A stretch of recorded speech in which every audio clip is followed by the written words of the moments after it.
I'm here to edit a photo in Lightroom. This is the only program I use to edit. Um, the first thing I would recommend you do is bring this editing panel towards the left as big as you can so that you can fine-tune all your edits. So the first thing I do when I edit any picture is work on the white balance. So white balance means basically making your whites white so the color matches the real picture. So I usually like to make it a bit warm, but at the beginning I would prefer to keep it as it is as much as I can. I usually use this white balance target manual and it usually works. But if it doesn't work, so you can still move this cursor towards the right and left and adjust your temperature. After that, I come to the exposure panel and I try to keep it a bit bright and see where it goes from there. Contrast, I usually bring it towards the left. So I don't like very high contrast pictures, so this is my style and what I do. So I usually keep it towards the left and I come back here if I need to again after I keep editing. So highlights usually towards the left.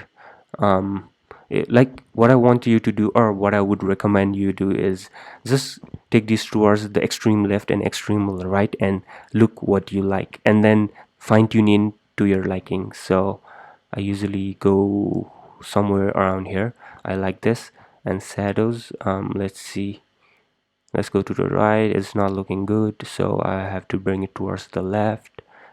And yeah, so I'm just fine-tuning everything.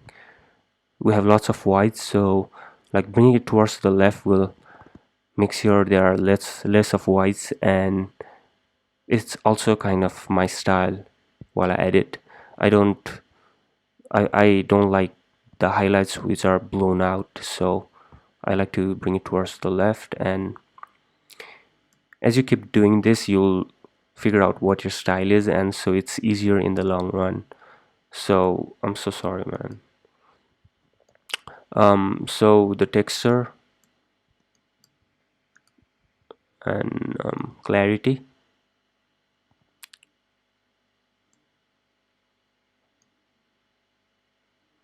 I don't know, but this dehaze does something to the picture that I don't know, and it makes it look really glowy if I bring it towards the left. So I usually put it towards the left and see where it goes from there.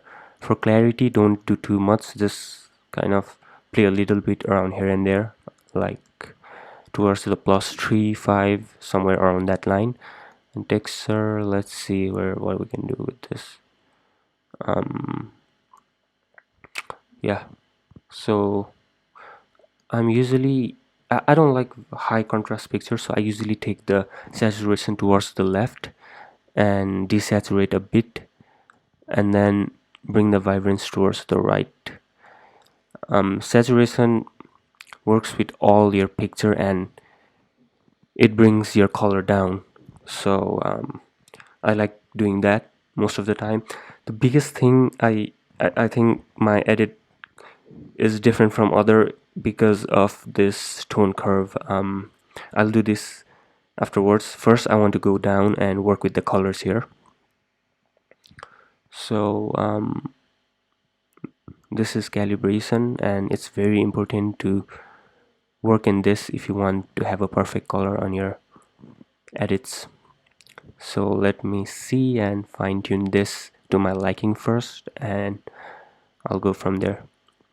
Like, this is the first time I'm speaking and editing, so I might not be making sense because it's hard for me to explain everything because I've been doing this for a long time.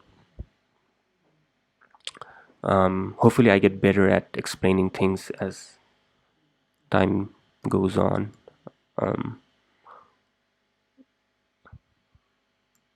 Yeah, so kind of like this. And now let's go towards the tone curve. So I think this is the most advanced panel here in Lightroom, and this can change the mood and everything of your image. Usually I create 3 dots and then I bring the highlights down. Like as I said earlier, that's what I like to do with my pictures, and bring this down a bit and take this up so I have blown blacks. I like to burn blacks, if you know what I mean. So I think this is coming a bit too much.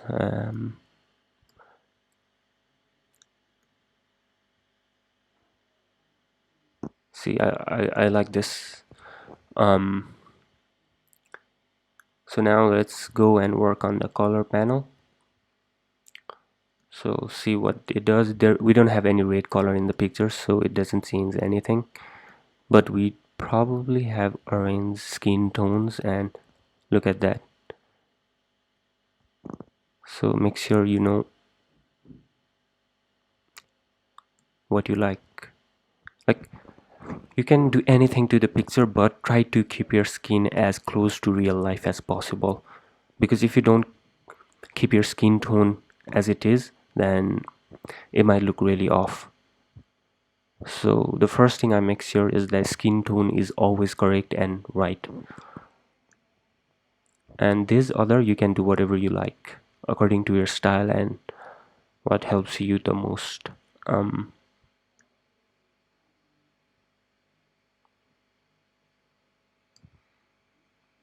so I'm just working with the skin tones right now.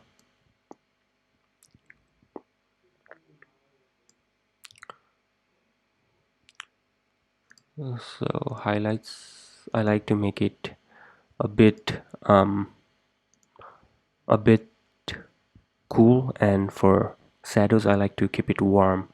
So you can see this was already available in like Lightroom, but you can fine tune it from here if you want. So I like warm things. So if you put the saturation to 100%, this is how it looks, and if you go 0, this is how it looks. So find your liking and fine tune your edits so that it matches what you like. Yeah, so this is it here, and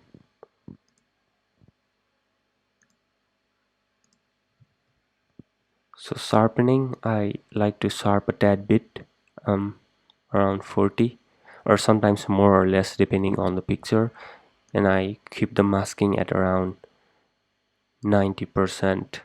So I'll probably explain what this masking does in later videos when I'm good at explaining stuff, because right now I'm having a hard time explaining everything because I'm not used to doing this very often. I hope to do this frequently and hope it helps me explain things better in the long run. I just wanted to show you what I do. I always love grains, so my grains are always moving front towards the right, and this is too much, so I have to bring this down a bit. And see, I kind of like this. So let's see the before and after of this picture.